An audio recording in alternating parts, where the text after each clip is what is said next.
It's kind of hard for NASA to win the second space race when no one is fully in charge. It's even harder when the people backing the frontrunners for NASA administrator jump into the fight. I mean, just see here, and here. That is Elon Musk trashing Transportation Secretary Sean Duffy, the person temporarily running NASA, and backing Jared Isaacman.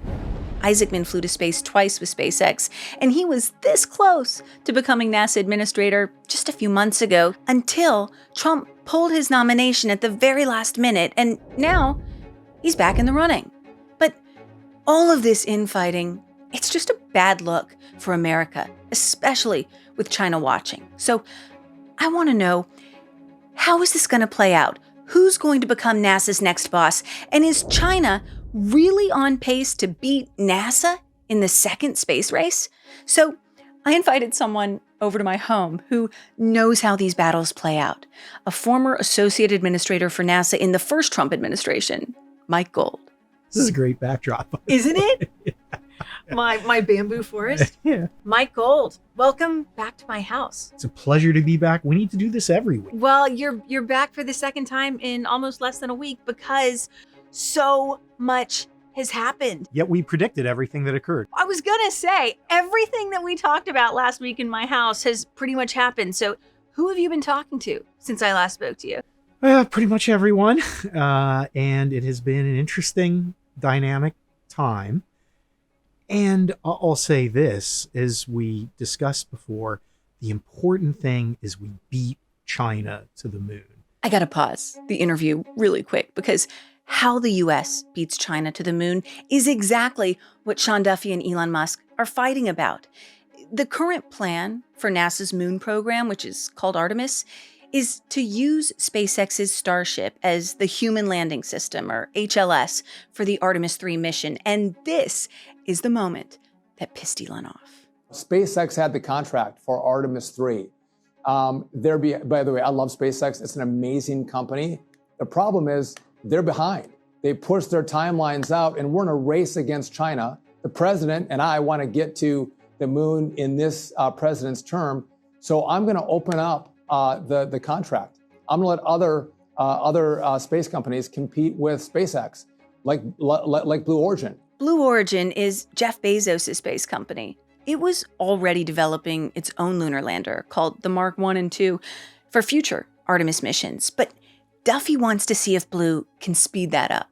Okay, back to Mike. While there's been a lot of smoke and fire, I think the good news is everyone is focused on how we accomplish this. How do we beat the Chinese? And as long as that remains the focus, I think that's a really positive outcome.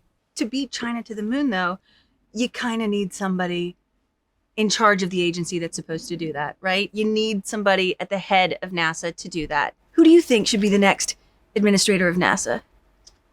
Well, I think the next administrator of NASA should be someone who will focus on beating China, who understands the politics, who has a close relationship with the president.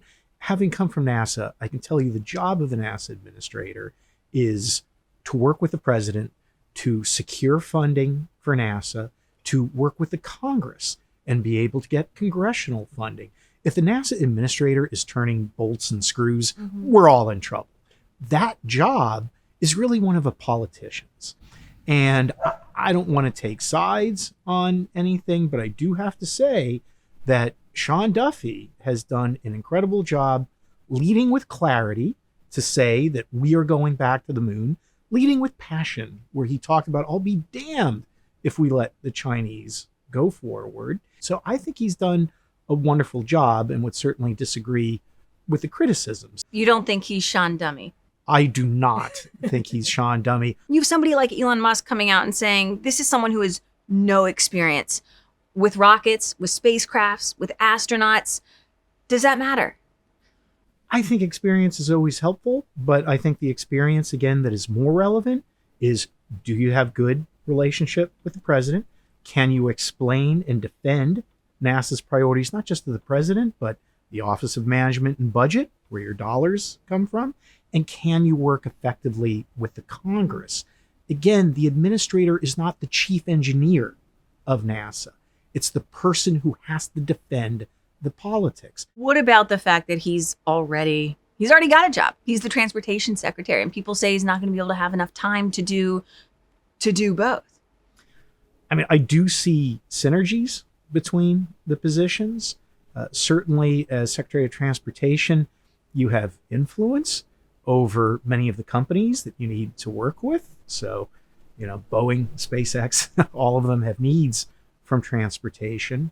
And then the international partners as well will be coming to you for a great variety of things. So I do see how you could have a NASA administrator that could leverage that as Secretary of Transportation for the benefit of the agency. And what about this idea that Sean Duffy is considering moving NASA within the Department of Transportation? There's a lot of people who aren't happy with that, who think that NASA needs to retain its independence and autonomy.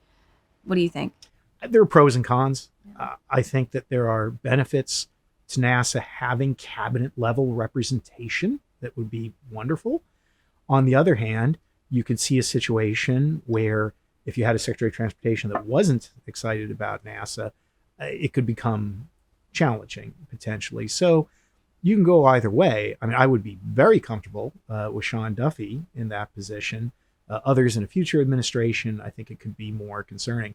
What would be wonderful is to have NASA or a space-focused cabinet minister that you could elevate NASA administrator to the cabinet. I do think space is that important of an issue. And with President Trump's great leadership with Space Force, we saw him elevate space from a military capacity.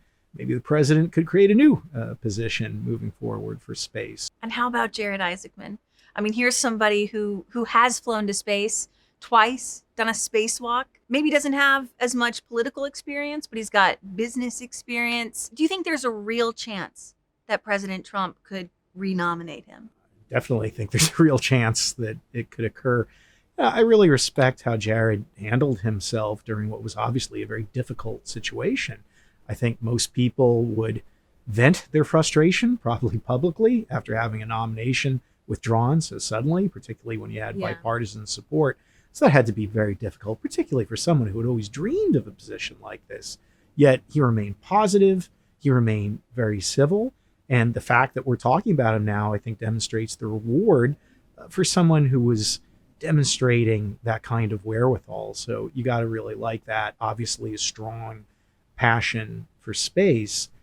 I would just hope, though, that if we end up going in that direction, that Jared would be supportive of beating China to the moon, of focusing on the moon, of recognizing those benefits, and also the ISS, understanding the value of microgravity research, development, biopharma. So, if he represents those values, he could be effective.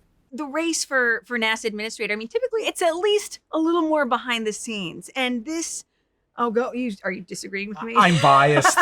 So for us space nerds out there, it's always a bit of excitement. Yeah. But I mean, it's not usually the thing that draws a ton of global headlines, right? Yeah.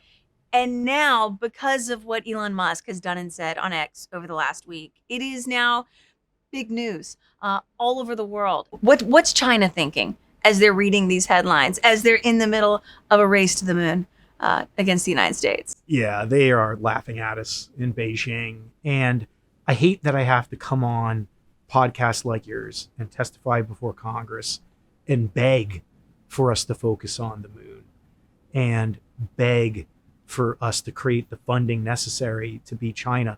These are not conversations or questions that are happening in Beijing. They know what they need to do. They're focused on low Earth orbit.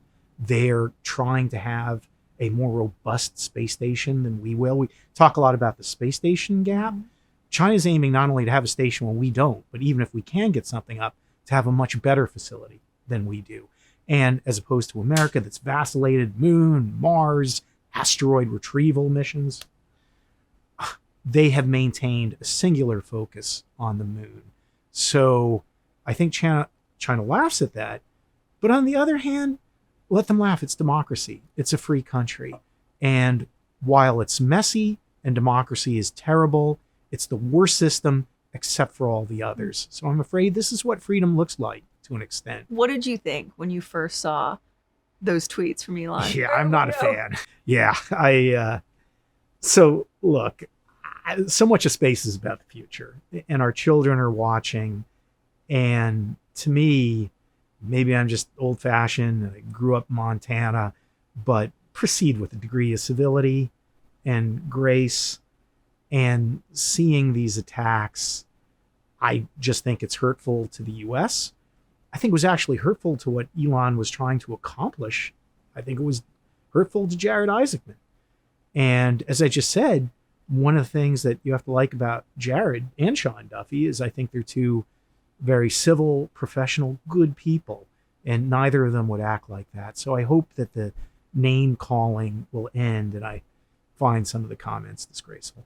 Well, this whole name calling started, and I mean, what really set Elon off was Duffy going on this media tour and essentially saying that SpaceX was going too slow. It had too many delays, and that he was going to open up the contract to other players. Do you think that that was the right move for Duffy to do? I mean, I think we have to look very seriously at all options. How can we beat China?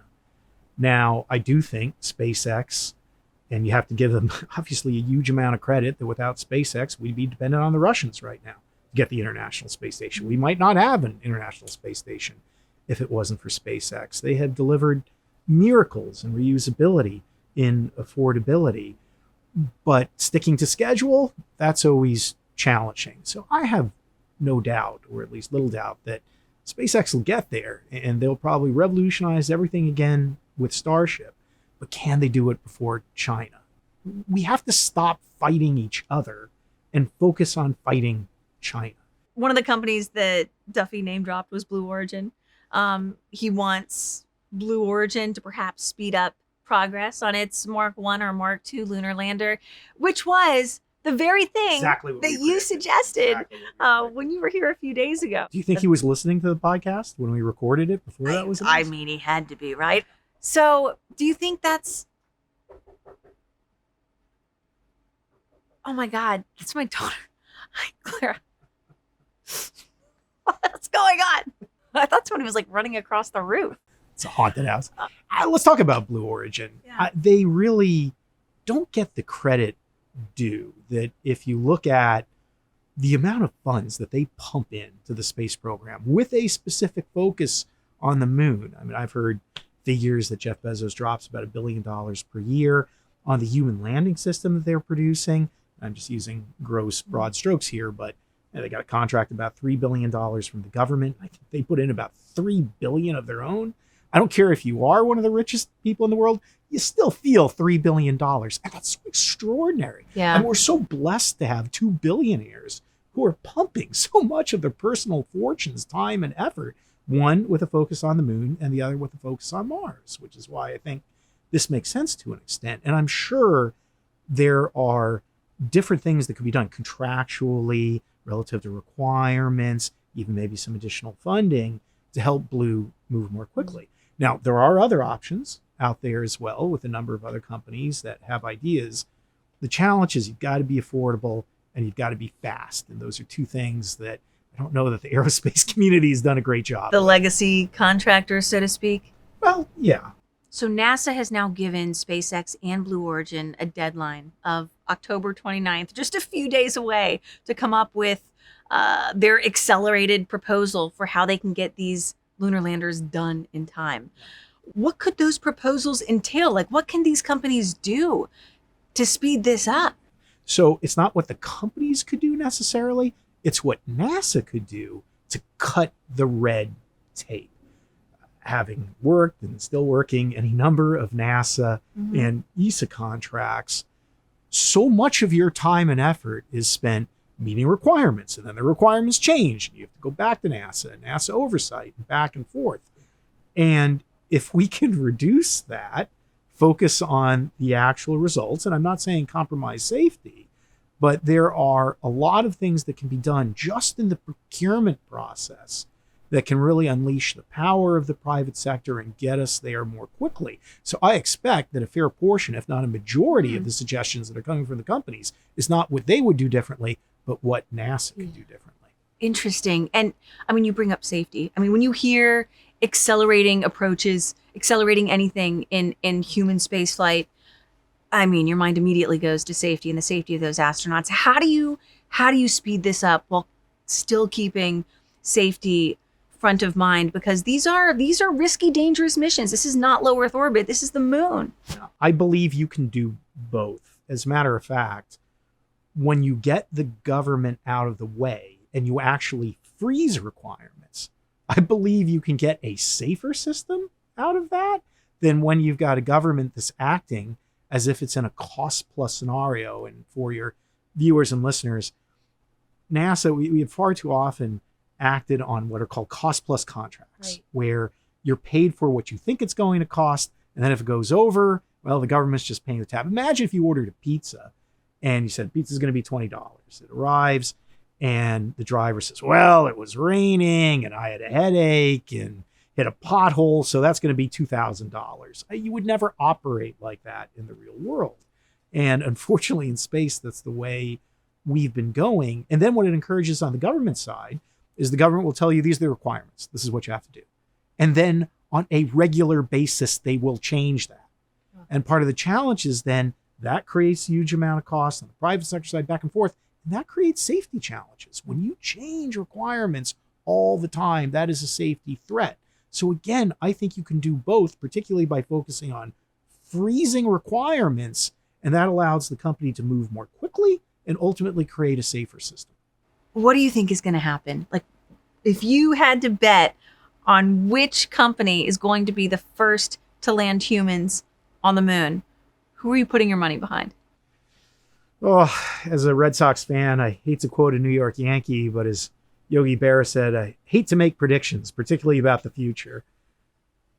I will say, I don't want to pick a company. What I will say is the type of company and effort that I think can be successful.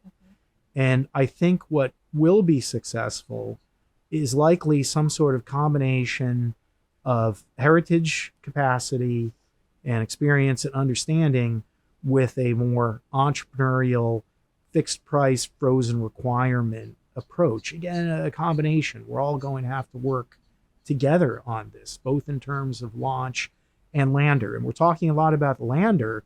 What about the exploration upper stage? What about Orion, the need for gateway? So my guess is an approach that, again, is entrepreneurial with strong backing behind it. I think we may have to look at where on the moon we're landing. That is it the South Pole, or should we go equatorial? Equatorial would be a lot easier to get to quickly.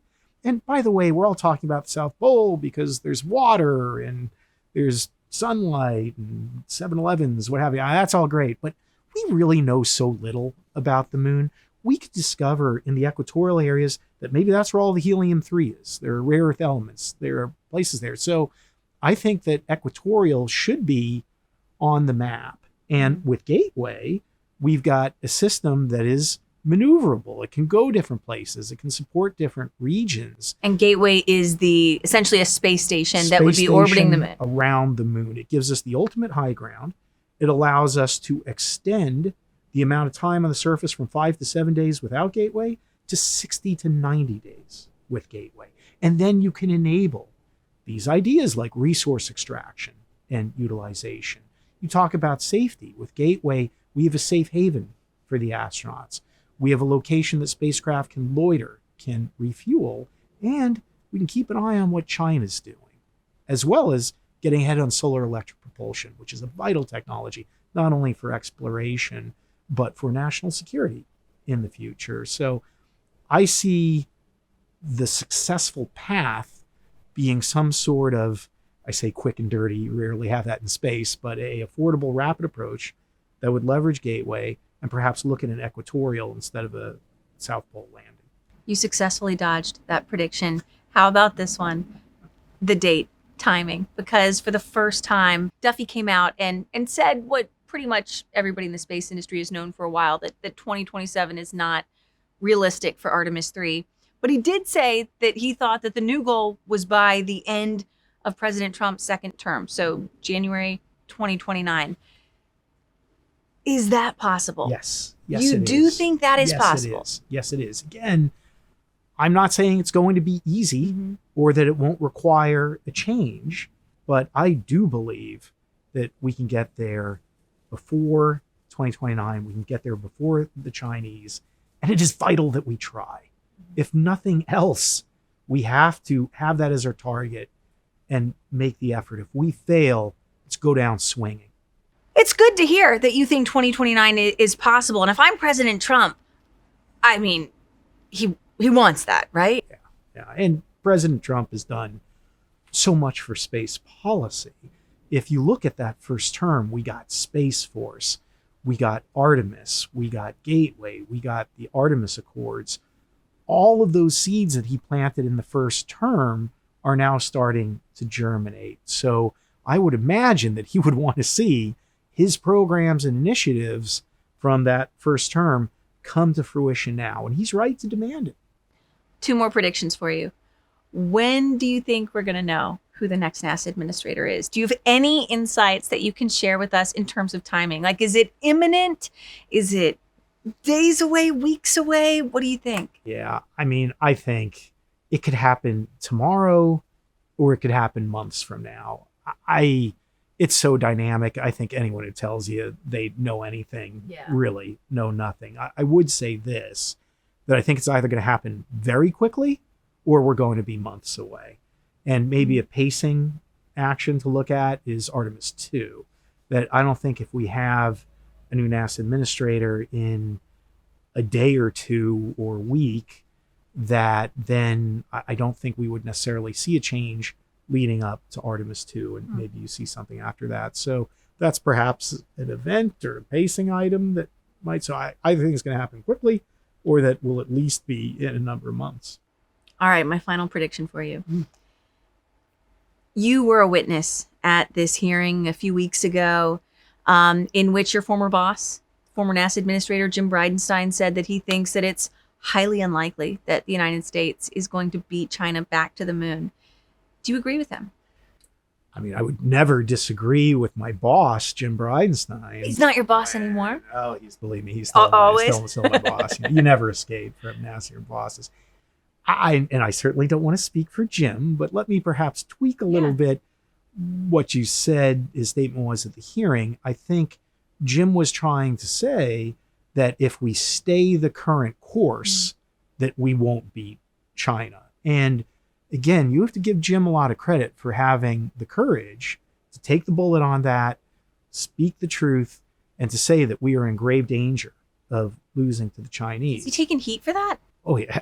Yeah, I think that he has. I think anytime you get up in a forum like that and say something relatively controversial like that, about a very powerful company, about a lot, it's tough. And what I really appreciate among the many incredible qualities of Jim Bridenstine is he's always done what was right for the agency and for the country, despite any repercussions for himself. I hesitate to use the term hero often, but with Jim, I really think you have to, not only for his service to this nation and the military, but just for all the sacrifices that he has made. And that's an example of him continuing that he doesn't care what it means to him or his business or what occurs. He's going to tell the truth and do what's right for the country. But where I would disagree, not with what Jim said, but with the misinterpretation, I think, of what Jim said, was that we have to lose the Chinese or we will inevitably lose to the Chinese. Jim was trying to change that scenario by saying what he did. And I appreciated the reaction, particularly from Secretary Duffy, who took umbrage with the statement, as well he should. And I like having a NASA administrator, NASA leader who gets angry when he hears this. And I really applauded the Secretary's statement that I'll be damned if we lose to the Chinese. That is the kind of attitude and spirit that will put America on top. What do you think about the criticism that perhaps by opening this HLS contract back up and perhaps going with something that can't carry as much weight to the lunar surface, that you are moving towards just a flags and footprint program like Apollo? Whereas if you put more money into a SpaceX Starship program, that actually has enough thrust and payload space to build a base on the moon. beware of false dichotomies. We have to do both. We must beat China to the moon, and then we have to beat China on the moon. And that means being first and also doing more, being more capable when we're on the moon. So I don't believe it's an either or choice. We already have 2 HLS contracts, and this is where you have to applaud everything that SpaceX has done, both for low Earth orbit and for the moon.